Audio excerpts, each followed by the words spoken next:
কাকা আসসালামু আলাইকুম। ওয়ালাইকুম আসসালাম। আসসালামু আলাইকুম। ওয়ালাইকুম আসসালাম, ভালো আছেন? জি আলহামদুলিল্লাহ। তো অনেকদিন পর আবার মিজান ভাই আজকে আপনার দোকানে আসলো। হ্যাঁ, ও আমার কাছে আসছে, আনন্দের বিষয়, আমারও আনন্দ লাগতেছে।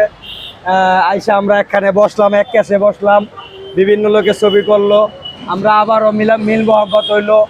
উনি বলছে যে ভাইয়ের থেকে বেশি, এটাই আমার কাছে অনেক কিছু। আর এটাই মনে করেন খুশি লাগছে যে একজন মানুষ বন্ধু বান্ধবের মতন, উনি এখন ভাইরাল। ওনার পাশাপাশি আমি দেখে এই দোকান করছি, উনি আমার কাছে আসে মাঝে মাঝে, এটা আমার কাছে খুশি লাগে। একটা সময় তো অনেক রাগ ছিল। একটা সময় তো রাগ ছিল, এখন রাগ নাই।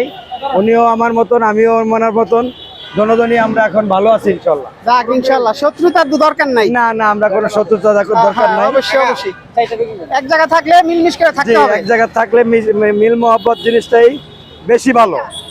এখন কিরকম বেচা কিনা হচ্ছে কাকা? জি আলহামদুলিল্লাহ বাজান, আমার ভালো বেচা কিনা হইতেছে।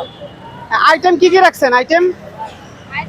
আইটেম আজকে শুক্রবার তো সবজিটা পাকাই নাই, শুধু গরু? শুধু গরুর গোস রাখছি। আর এমনি আমার দুইটা আইটেম থাকে, সবজি এবং গরুর গোস। সবজি দিয়ে 50 টাকা আর গরুর গোস দিয়ে 100 টাকা।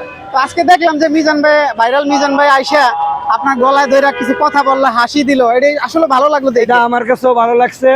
উনি যেন মাঝে মাঝে আসে, আমিও যাব, আমাদের মিল মোহাব্বতটা জানি আগের মতন থাকে, এটাই চাই আমরা। এখন কয় কেজি চাল যায়, কয় কেজি গরু যায়? আমি আজকে 80 কেজি চাল পাকাইতেছি, 30 কেজি গোস পাকাইতেছি। যাক গোস মাশাআল্লাহ। পাকানো শেষ, এখন ভাত রানবো আর খালি খাওয়াবো।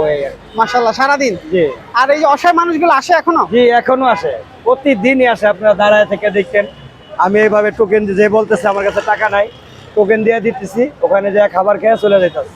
মাশাআল্লাহ মাশাআল্লাহ, ধন্যবাদ কাকা। জি আসসালাম।